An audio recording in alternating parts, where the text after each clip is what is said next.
Esto nace una mañana, se me ocurre sentarme con Freud, con Manoni, con Lacan, con Jerosalísky, con Cortázar, con Horacio Quiroga, con Paul Auster a tomar unos mates.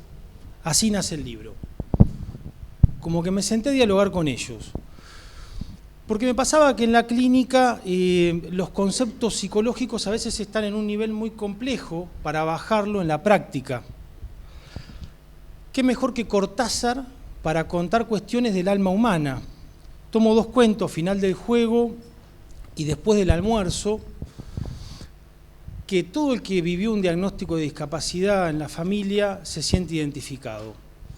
Estos autores, Paul Auster lo mismo, en La invención de la soledad, cuando habla de lo que le pasó a él en su vida, porque él tenía una hermana con problemas psiquiátricos desde los 5 años, y cómo el padre fue reaccionando, muestra en espejo la condición humana, lo que nos pasa a todos. Esto lo primero que hace es bajar la angustia que tenemos. ¿Qué pasa siempre que hay un diagnóstico? Creemos que nos pasa a nosotros solamente. Nos encapsulamos, nos encerramos, aparece bronca, aparece sinsentido, aparece ira, aparece depresión. Y estos autores, como también Horacio Quiroga en La gallina degollada, que es un cuento bastante fuerte, nos devuelven lo que nos pasa a todos. Este es el primer golazo. Ya lo que le pasa a José o a Marta o a quien fuera no es algo de ellos propios, sino algo de la condición humana. Después estos autores que nombraba los ponen en términos teóricos y clínicos. Esto es un poco el por qué incluir los cuentos. Los invito, el día que lean el libro, a después profundizar en estos cuentos, a animarse a verse ahí, a ver esta condición propia de cada uno, que va a permitir como ir surciendo nuestro corazón, ¿cierto? Y todas estas cuestiones que en un momento parecieran del egoísmo, del enojo. Horacio Quiroga, en La gallina degollada, nos muestra lo que pasa a una pareja frente a un diagnóstico de discapacidad. Siempre están buscando, inconscientemente o no, quién fue el responsable. Si vino de parte del padre, de la madre, de la tía, del abuelo. Esto genera peleas. Esto nos pasa a todos, pasa a todas las familias. Pero Quiroga lo pone, poéticamente no, pero lo pone claramente en imágenes. Las etapas, que las tomo de Alicia Feinblum, son las etapas del duelo. Cuando lean el libro van a ver que uno va a poder identificar en qué etapa está cada padre o los hermanos según cómo fue aceptando el diagnóstico. Esto también nos va a permitir, tanto a los profesionales, a los acompañantes o a los docentes, actuar con la familia.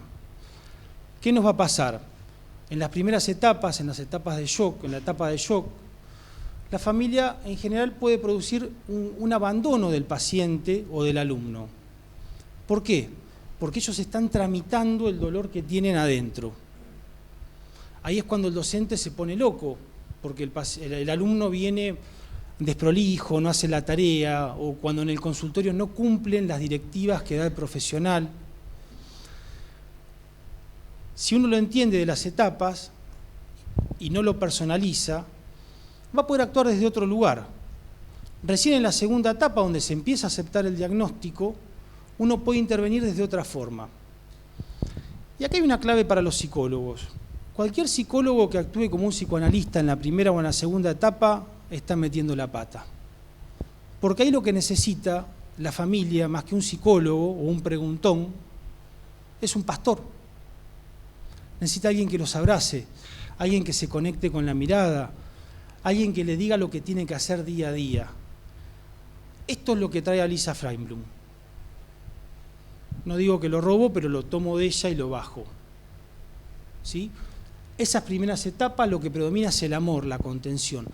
Recién en la tercera etapa, que es la desesperanza, donde uno ya se hizo parte del diagnóstico, donde las familias conocen más que los terapeutas, porque ya vieron a todos los que había que ver, ahí uno puede trabajar más de la indicación, más de la interpretación. En la cuarta etapa, que es la que decía Carlos, es donde se produjo la invención. Ahí realmente la familia terminó en un lugar inesperado. Realmente aceptó el diagnóstico, aceptó que la vida no iba a ser como había imaginado, pero soltó. Es cuando la familia vuelve a estudiar, tienen otros hijos, empiezan a viajar, tienen acompañantes en la casa. Ahora, si en este camino de estas etapas un profesional o un docente corta este pasaje, lo reenviamos a la primera etapa. A veces pasa que uno ve que están haciendo cualquier cosa, todo al revés de lo que hay que hacer. Pero bueno, puedes bajar a decirle, mirá, está todo mal. Hay que ver cómo lo decimos, desde el afecto, en cuánto tiempo lo tomamos, porque lo que menos necesita la familia, por eso Familias en Llamas, es un juez. Necesita un padre. No somos padres nosotros de esas familias, pero sí somos los que los va a acompañar. Y esta es la novedad del libro, esto es lo que yo pongo como parte mía. Para que haya un atravesamiento por estas etapas, tiene que haber un testigo, tiene que haber un propulsor, tiene que haber un facilitador, tiene que haber alguien que se aguante la radiación de estas familias, la locura de estas familias.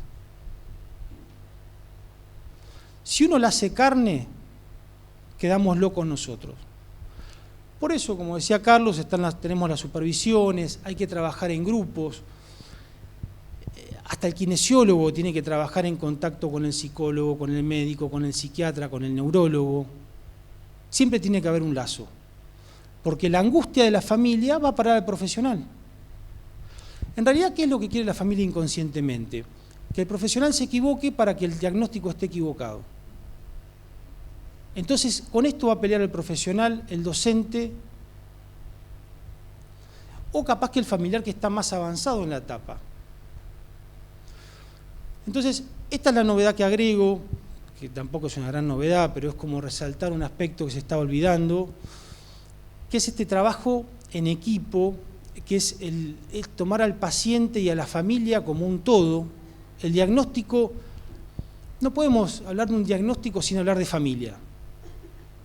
El diagnóstico lo hace a la familia también, porque esa familia va a perder todos los referentes a futuro que habían proyectado en ese hijo, o en ese padre que tuvo un accidente, o en ese hermano. No hay referencias. Es ahí donde las llamas hace que la familia entre en colisión.